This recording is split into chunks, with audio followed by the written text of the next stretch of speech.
नमस्कार। उत्तराखंड के इस खास बुलेटिन में आप सभी का स्वागत है। मैं हूं आपके साथ प्रियंका तिवारी। खबरों को विस्तार से जानेंगे, लेकिन उससे पहले एक नजर हेडलाइंस पर।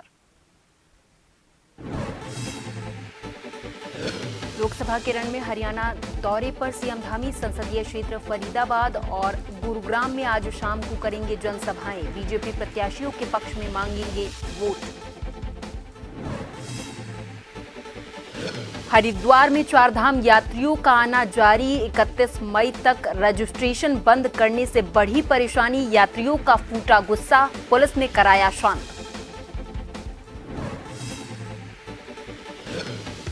रुड़की की गंग नहर से मिले मां बेटे के शव। यूपी के बिजनौर के हैं मृतक। पुलिस ने परिजनों को दी सूचना।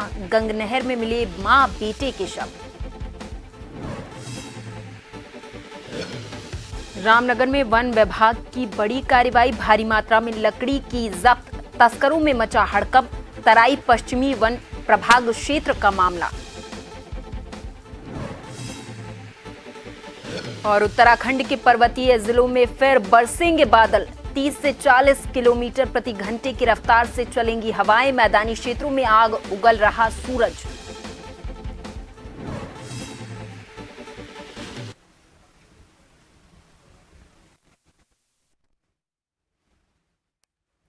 खबरों को विस्तार से जानेंगे। उत्तराखंड में इन दिनों चारधाम यात्रा लगातार जारी है। इसे लेकर प्रशासन और पुलिस अपनी तरफ से सुरक्षा मजबूत किए हुए है। हरिद्वार में चारधाम यात्रा के लिए रजिस्ट्रेशन कराने पहुंचे यात्रियों ने हंगामा किया है। रजिस्ट्रेशन में हो रही देरी से नाराज यात्रियों ने प्रशासन के खिलाफ जमकर नारेबाजी की। एसडीएम अजय वीर सिंह और पुलिसकर्मियों ने मुश्किल से यात्रियों को शांत करवाया है। कई दिन बाद फिजिकली रजिस्ट्रेशन के लिए खुले काउंटर पर यात्रियों की भारी भीड़ उमड़ी देखी गई। नाराज यात्रियों ने सरकार से बेरोक टोक चारधाम यात्रा चलाने की गुहार लगाई है।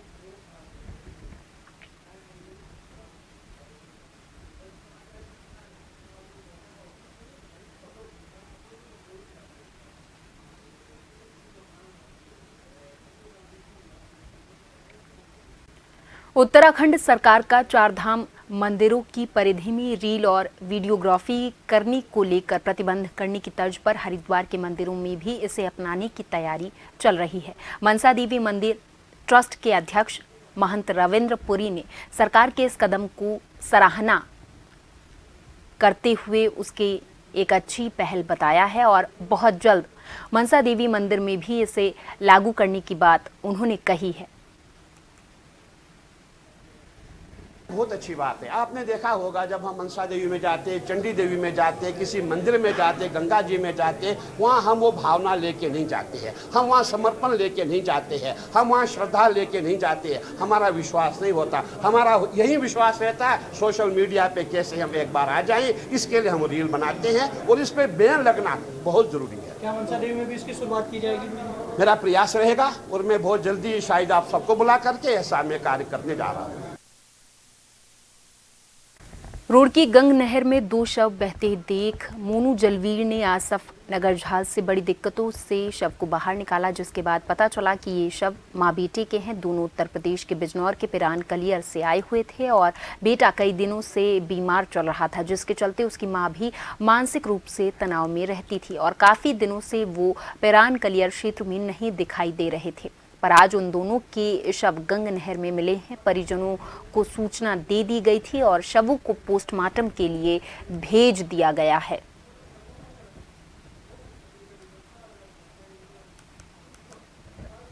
दोनों माँ बेटे थे। इन दोनों ने हाथ बांध रखा था। दोनों हाथ बांधे कूदे। इन बेटे ही दिमाग से मेंटल था। बेटे की चक्कर नहीं, माँ कूदी हाथ बांधे। ये बिजनौर से रहने वाले कलेर हाजिरी पे आए हुए थे। ये फोन नंबर से सूचना मिली थी। मंगलोर थाने में फोन आया था। पहले बात तो बोली दुकान से उधर से पार्क से बेचते हुए गई है। इससे घर वालों का नंबर आया था, मेरे घर वालों को बात करी है। तो घर वालों ने तब पहचान करी तो हमारी उन्होंने अपने बताई, तो आपस में डाम पे जाते इनकी बॉडी निकाली दोनों की। तराई पश्चिमी वन प्रभाग की टीम ने मुखबिर की सूचना पर ग्राम में स्थित एक गोदाम से भारी मात्रा में अवैध लिपस्टिक के गिल्टे बरामद करने की सफलता हासिल की है। लिपस्टिक के गिल्टे बरामद किए हैं। लिप्टिस के गिल्टे बरामद किए हैं। वन विभाग की कार्रवाई के बाद लकड़ी तस्करों में हड़कंप मचा हुआ है। इस संबंध में जानकारी देते हुए तराई पश्चिमी वन प्रभाग के डीएफओ प्रकाश चंद्र आर्य ने बताया कि मंगलवार की देर रात मुखबिर के द्वारा सूचना दी गई कि ग्राम चोरपानी में स्थित एक गोदाम के अंदर लकड़ी तस्करों के द्वारा अवैध रूप से लिप्टिस के गिल्टे छुपा कर रखे गए हैं। सूचना के बाद मौके पर पहुंची विभाग की टीम ने जाकर देखा तो अधिकारियों और कर्मचारियों के होश उड़ गए। डीएफओ ने बताया कि मौके से टीम ने 100 अवैध गिल्टे बरामद कर उन्हें अपने कब्जे में लेने की कार्रवाई की है। साथ ही बताया कि इस मामले में उनके स्तर से भी कार्रवाई की जा रही है।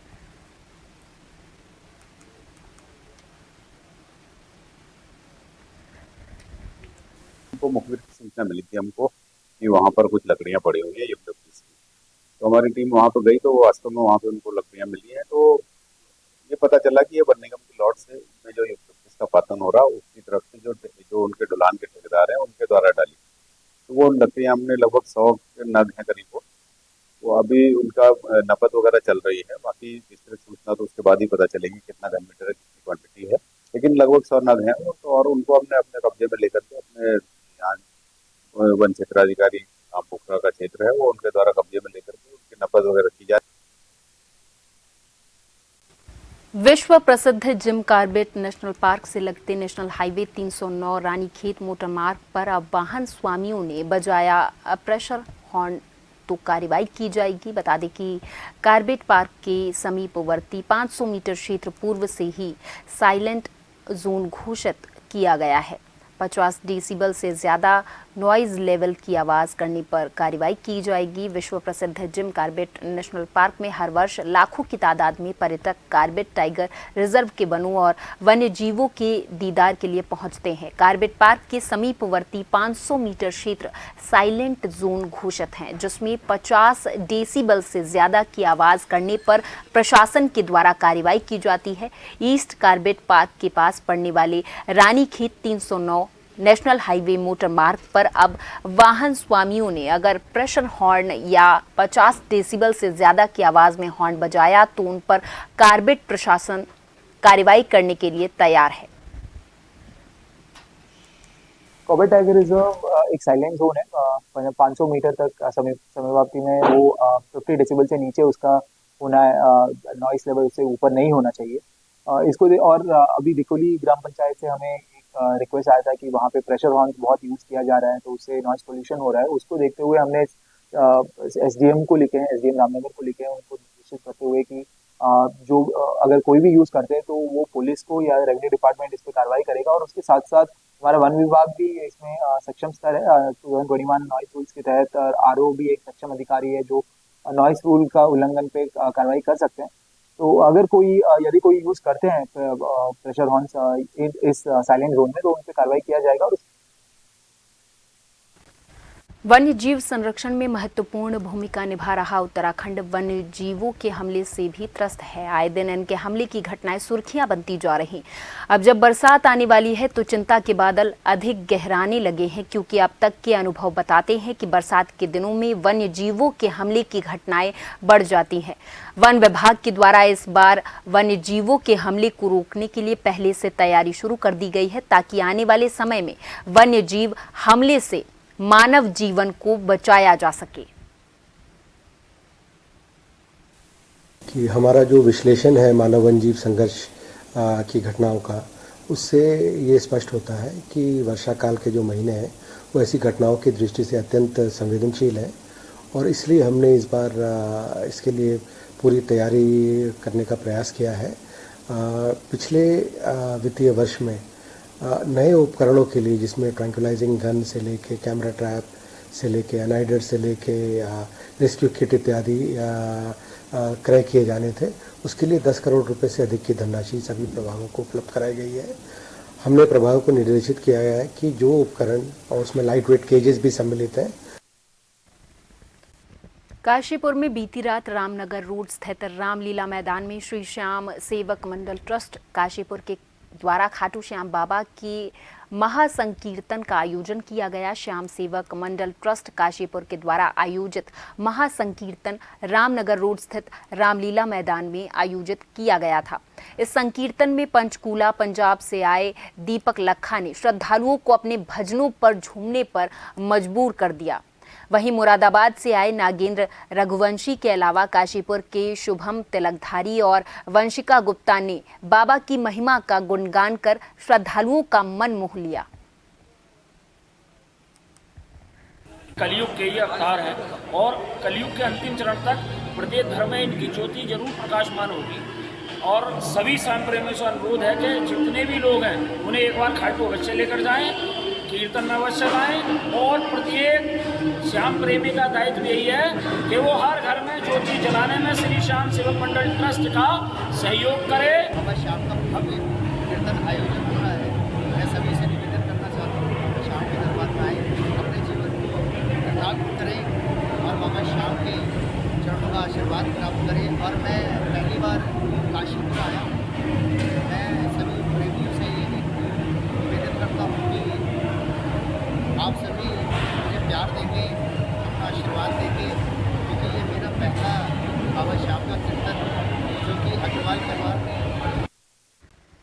और यहाँ रुकेंगे एक छोटे से ब्रेक के लिए। ब्रेक के बाद भी खबरों का सिलसिला लगातार जारी है।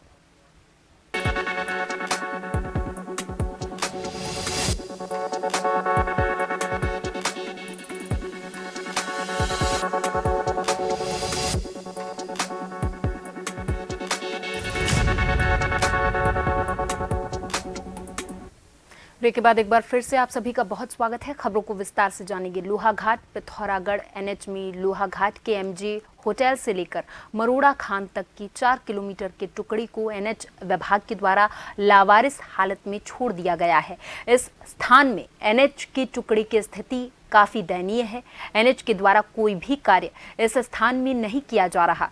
एनएच विभाग की इस कार्य प्रणाली पर लोगों में काफी आक्रोश है। वहीं बुधवार को कांग्रेस प्रदेश कार्यकारिणी सदस्य शंकर बोहरा और अन्य लोगों ने एनएच के अधिकारियों से इस सड़क में डामरीकरण, नाली निर्माण करने और जल्द बाईपास निर्माण की मांग की है।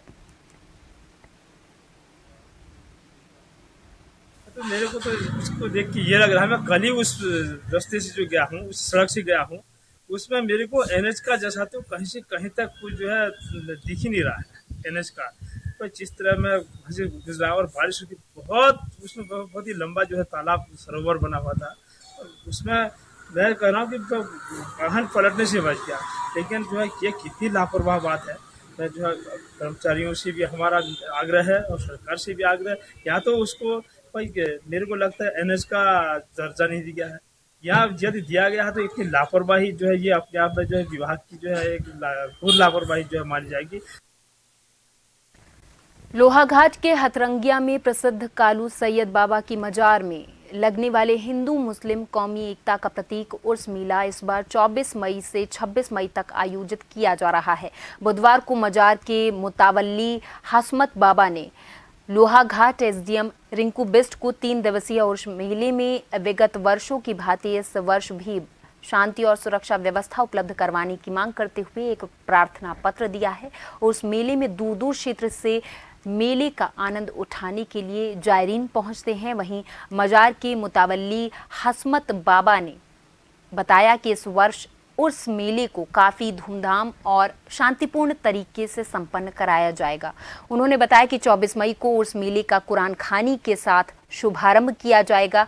25 मई को चादरपोशी की रस्म अदायगी की जाएगी और पूरे नगर में चादरपोशी का जुलूस भी निकाला जाएगा।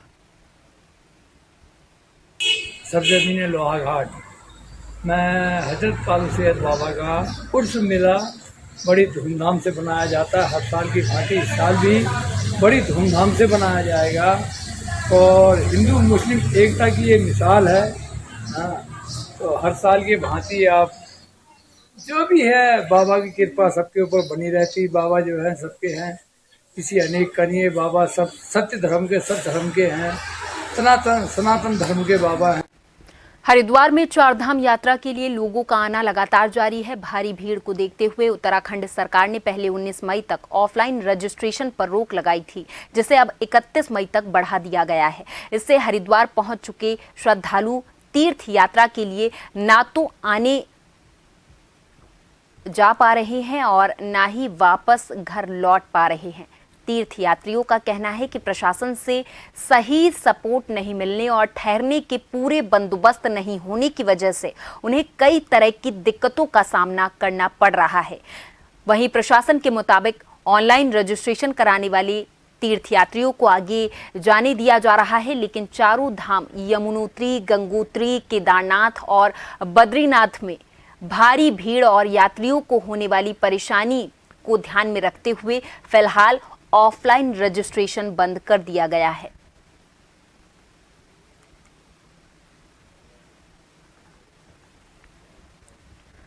विश्व विख्यात केदारनाथ धाम में एक बार फिर से गर्भगृह दर्शन शुरू हो गए। अब धाम पहुंचने वाले सभी भक्त मंदिर के गर्भगृह में जाकर बाबा केदार के दर्शन कर सकते हैं। वहीं दूसरी ओर मंदिर में भक्तों की अत्यधिक भीड़ को देखते हुए फिलहाल वीआईपी दर्शन बंद रहेंगे। जो भक्त चार्टर्ड से केदारनाथ पहुंचेंगे वही वीआईपी गेट से अंदर जा सकते हैं।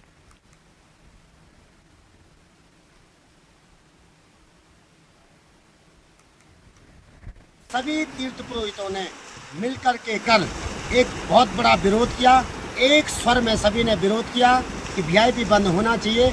आज वो वीआईपी बंद है और पूर्व परंपरा अनुसार जो भगवान बाबा केदारनाथ जी के दर्शन गर्भगृह में सभी देश विदेश से आने वाले श्रद्धालु करते थे, वो आज पुनः प्रारंभ हो गया है और अब इस अखंडता को हम टूटने नहीं देंगे। जो भी देश विदेश से श्रद्धालु आएगा वो अब हमेशा के लिए पूर्व परंपरा के अनुसार ही गर्भगृह में दर्शन करेगा। इधर उत्तराखंड में एम्स ऋषिकेश के नर्सिंग अधिकारी को महिला डॉक्टर से कथित तौर पर छेड़छाड़ करने के आरोप में मंगलवार को गिरफ्तार किया गया। ऋषिकेश कोतवाली के प्रभारी शंकर सिंह बिस्ट ने कहा कि आरोपी सतीश कुमार ने रविवार शाम को अस्पताल परिसर में डॉक्टर के साथ कथित तौर पर छेड़छाड़ की और उसे अश्लील एमएमएस भी भेजे गए। इस घटना से रेजिडेंट डॉक्टरों में गुस्सा है। उन्होंने सोमवार को डीन एकेडमिक्स के कार्यालय के बाहर नारेबाजी की प्रदर्शन किया। इस दौरान आरोपी के खिलाफ कार्रवाई की मांग भी की गई है।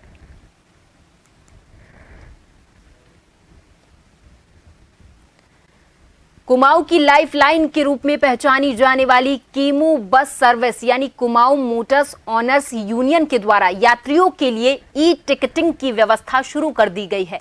संभागीय परिवहन अधिकारी संदीप सैनी ने बताया कि यात्रियों की शिकायत के बाद कीमू को निर्देशित किया गया था कि वो अपने बसों में ई टिकटिंग की व्यवस्था लागू करें, जिसके लिए उन्हें 3 महीने का समय भी दिया गया था। अब यात्रियों की सुविधाओं को देखकर ई टिकटिंग की व्यवस्था शुरू कर दी गई है। हालांकि इसे पूरी तरीके से लागू करने में अभी थोड़ा समय और लगने वाला है। केमू द्वारा पहल करते हुए एक मशीन अब उनके द्वारा परचेज की गई है और एक बस में उनके द्वारा ई टिकटिंग के माध्यम से टिकट चालू की गई है और उनके द्वारा थोड़ा सा टाइम मांगा जा रहा है, क्योंकि जनरली जो ड्राइवर्स हैं और कंडक्टर्स हैं वो इतने एजुकेटेड नहीं है कि इसको कैसे यूज़ करें और उस मशीन की कॉस्ट भी थोड़ी सी ज़्यादा है। तो उनके द्वारा टाइम के लिए कहा गया है हमें थोड़ा और टाइम दे दिया जाए। तो हम आरटीए में अभी इनका प्रस्ताव और रिक्वेस्ट के लिए रखेंगे कि इनको और समय दे दिया जाए, जिससे सभी गाड़ियाँ फिर ई टिकटिंग को यूज़ कर सकें। ऊधम सिंह नगर में बदमाशों के हौसले लगातार बुलंद हैं। बदमाशों में पुलिस और प्रशासन का कोई भय नहीं रहा। ऊधम सिंह नगर में बदमाशों ने एक युवक की बेरहमी के साथ पिटाई कर दी। आरोपियों ने बीच बचाव करने आए भाई के साथ भी मारपीट की है। मारपीट की घटना हालांकि सीसीटीवी में कैद हो गई है। मारपीट की घटना में घायल दोनों युवकों को स्थानीय लोगों ने अस्पताल में भर्ती करवाया। वहीं पीड़ितों के पिता ने कोतवाली पुलिस को बदमाशों के खिलाफ कठोर से कठोर कार्रवाई करने की मांग की है।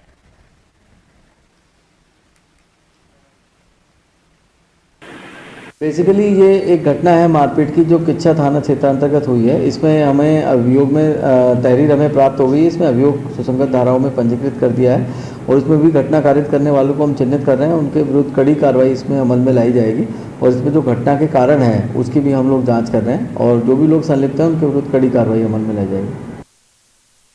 इधर वनों में लग रही लगातार आग पर इन दिनों थोड़ा विराम जरूर लगा है, जिससे विभाग सहित आम जनमानस ने राहत भरी सांस ली है। जंगलों में लगी आग के चलते वन संपदा को काफी नुकसान पहुंचा है। वन्य जीवों पर भी जान का खतरा पैदा हो गया था। इस बीच तराई पूर्वी वन विभाग के डीएफओ हिमांशु बागरी का कहना है कि पिछले 15 दिनों से डिवीजन में वनाग्नि को लेकर ऐसी कोई बड़ी घटना सामने नहीं आई है और जंगलों में आग लगाने के आरोप पर अब तक 7 लोगों पर मुकदमे भी दर्ज कर लिए गए हैं। बरसात न होने के कारण से मौसम एकदम शुष्क बना हुआ था, जिस कारण से वनाग्नि की घटनाएं हुई हैं। किंतु हमारे जो क्रूज स्टेशन है, फायर वॉचर जो रखे गए हैं, उनके द्वारा किसी भी वनाग्नि को 2-3 घंटों में बुझा लिया गया। कोई वनाग्नि बड़ी नहीं हुई है, तो पूर्ण रूप से नियंत्रित कर लिया गया है और पिछले लगभग 15 दिन से कोई भी वनाग्नि की दुर्घटना प्रभाग में हुई नहीं है। तो भी जो हमारी हो रखी हैं 7 लार्ज फायर हो रखी हैं, जिनको कि कंट्रोल कर लिया गया था। और पर ये भी जो फायर थी हमारी, जब भीषण गर्मी हुई थी उस समय हुई थी, उसके बाद से कोई घटना नहीं हो रही है। मॉनसून के मौसम में बाजपुर में लेवड़ा नदी हर साल उफान पर आती है और बाजपुर समेत आसपास के इलाकों को अपनी जद में लेकर खासा नुकसान भी पहुंचाती रहती है। एक बार फिर मॉनसून करीब है, लेकिन प्रशासन की लेट लतीफी के चलते अभी तक ना तो नदी की सफाई का काम पूरा हो सका है और ना ही नदी के आसपास क्षेत्रों को अतिक्रमण करने वाले लोगों से अतिक्रमण मुक्त करवाया गया है। इस पर कुंभकर्णी नींद में सोए स्थानीय प्रशासन की आंख तब खुली जब प्रदेश स्तर पर मामले को उठाया गया, जिसके बाद नदी को उफान से रोकने के लिए सफाई कार्य शुरू कराए गए, जहां शासन के निर्देश पर सिंचाई विभाग के चीफ इंजीनियर संजय शुक्ला और एसडीएम राकेश चंद्र तिवारी ने सिंचाई और राजस्व विभाग को टीमों के साथ नदी का निरीक्षण करने भेजा है। देखिए, इसमें विगत वर्ष जो बाढ़ आई थी और जो समस्याएं यहाँ आ गई थी, मुख्यतः नदी के जो वाटरवे है उसको कम करने की वजह से आई थी। उसमें मलबा भर गया था, तो उसको साफ करने के लिए सिंचाई विभाग ने एस्टिमेट्स वगैरह बनाए थे, वो स्वीकृत भी हो गए हैं और उसमें काम चालू है। उसका टेंडर भी ओपन होने वाला है और मानसून से पहले साफ करने के निर्देश दे दिए गए हैं। और जहाँ कहीं भी अतिक्रमण है उसमें ये भी निर्देश दिए गए हैं कि प्रशासन से मिलकर उनको अविलंब अतिक्रमण से मुक्त भी। और इसी के साथ उत्तराखंड के इस खास बुलेटिन में मेरे साथ बस इतना ही। आप देखते रहें जन टीवी। नमस्कार।